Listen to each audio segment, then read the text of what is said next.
রাত্রিবেলা যখন আমাদের শয়তানের লড়াই তখন আর কি করার। হ্যালো এভরিওয়ান, আসসালামু আলাইকুম, welcome to my new blog. ভিডিওর শুরুতে তোমরা কে কোথা থেকে আমার ভিডিওটা দেখছো নিশ্চয়ই কমেন্টে বলবে। ভিডিওর শুরুতেই বলছি আমাদের শয়তানের লড়াই, তার কারণ হচ্ছে এখন রাত বাজে প্রায় 9টা 9:30 আর এখন আমাদের খুব রামেন খেতে ইচ্ছা করছে। তো যেমনি কথা তেমনি কাজ, যেহেতু আমাদের বাসায় রামেন নেই, রামেন আনতে আমরা দুই বোন চলে গেলাম স্বপ্নতে। এখানে এসে দেখতে আসি তারা দোকান অফ করে যাচ্ছে, বড় হাত পা ধরাইয়ে তারপর আবার তাদের দোকান আমরা খোলাইছি, কারণ আমরা ভালো করেই জানি স্বপ্ন ছাড়া আর কোথাও আমরা এখানে রামেন খুঁজে পাবো না। আর এখানে আমরা সবচেয়ে স্পাইসি রামেনটা খুঁজতেছিলাম, যেহেতু আমরা 4 বোন মিলে চ্যালেঞ্জ নেব। এই ছোট্ট প্যাকেট গুলোই ছিল এক একটা 99 টাকা করে। এখানে আমরা এমনি নুডলস এক প্যাকেট 10 টাকায় কিনতে পারি, আর এখানে আমরা 99 টাকা করে নিয়ে নিলাম এই রামেন গুলো। আর তারা বলতেছিল বড় প্যাকেটের চেয়ে এইগুলো ঝাল বেশি হবে, তাই জন্য এগুলোই নিয়ে নিলাম। আমরা এখান থেকে রামেন আর কোক নিয়েছিলাম, এগুলো নিয়ে তাদেরকে দিয়েছি, তারা আবার প্যাকিং করে দিচ্ছিল সুন্দর মতো। আর এইগুলো নিয়ে আমরা এখন আবার বাসার উদ্দেশ্যে রওনা দিয়ে দিলাম। বাসায় গিয়ে এখনো অনেক কাজ বাকি, এগুলো নিয়ে রান্না করতে হবে। আর আমরা আস্তে আস্তে গেটও অফ করে দিচ্ছিল, তারপর চাবি নিয়ে আসছে,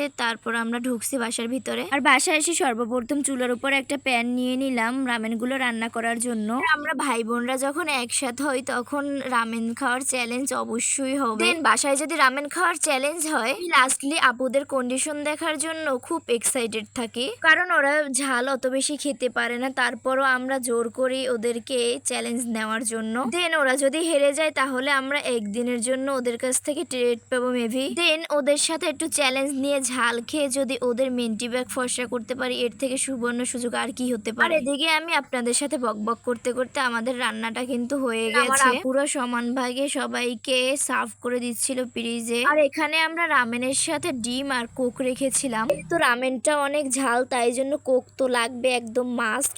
আর এই রকমের চ্যালেঞ্জিং ভিডিও হলে আমি সবসময় খুঁজি কোন প্লেটে সব থেকে কম আছে, সেই প্লেটটা নেওয়ার চেষ্টা করি, কিন্তু ওরা সমান সমানে দিয়েছিল, কোনো প্লেটে কমও ছিল না, কোনো প্লেটে বেশিও ছিল না। আর এখন আমি আপনাদের সাথে শেয়ার করব খাওয়ার পরে এক একজনের কি রকমের কন্ডিশন হয়েছিল। আপনার রিয়াকশন কি আজকে?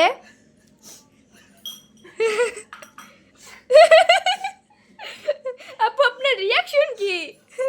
আপার রিয়াকশন দেখি আপনারা বুঝতে পারছেন আপার অবস্থা কি। আপনারা যারা খাইছেন রামেন আর রামেন এটা যারা খাইছেন তারা তো জানেন এটার ঝাল কি পরিমাণে হয়। আপু আপনার অবস্থা কি? আপু আজকে আমার কোনো রিঅ্যাকশন নাই, 2 ঘন্টা কান্না করব। আপনার জন্য ব্যালকনি ফাঁকা আছে, ব্যালকনিতে চলে যান। এটা আমি আজকে ঝাড়ু দিয়ে এসেছি, যে তার ফার্স্ট জন্য। হয়েছে তার আজকে সারা গায়ে খাইছে। আপু আপনার রিঅ্যাকশন কি?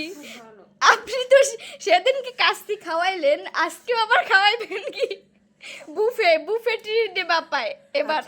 আবারও মিথিলাপু হেরে গেছে। মিথিলাপু আমাদের বুফে ট্রিট দিবে।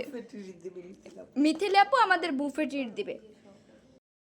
রাইসাপু, এবার আপনার রিঅ্যাকশনটা কি? আমার রিঅ্যাকশন অনেক ভালো, আমি জিতে গেছি। আর মিথিলাপু আমাদের বুফে ট্রিট দেবে, এই খবর শুনে তো আমার একটু ঝাল লাগতেছে না, কিন্তু আমার জামা এইবার কাপড়ের দেখেন অবস্থা, ওর আমার জামা খাইছে কাপড়ের অবস্থা কিভাবে। কি। আর একটা উইন্টার লাগবে। খেতে খেতে জামা কাপড়ে আমার ফালা জামা দিছে। কাপড়ে সব জামা কাপড়ে খাইছে, আমি একা খাই নাই। শুধু শুধু কি ফার্স্ট হইছে আমার জামা কাপড়ে খাইয়া মানে ফার্স্ট করে দিছে। আচ্ছা ওকে হ্যাঁ আমি ফার্স্ট, আমার আজকে ওকে রিঅ্যাকশন ওকে। আলাদা, বুঝেছো? দেন ভিডিওটা কেমন লাগলো সবাই কমেন্টে বলবেন, আর আমার ভিডিও ভালো লাগলে সবাই লাইক কমেন্ট শেয়ার এবং ফলো দিয়ে পাশে থাকবেন। নতুন কোনো ভিডিওতে খুব তাড়াতাড়ি দেখা হচ্ছে, তার জন্য বেশি বেশি দোয়া করবেন, আর সবাই ভালো থাকবেন। আল্লাহ হাফেজ। সে মতন এখানেই বিদায় নিচ্ছি।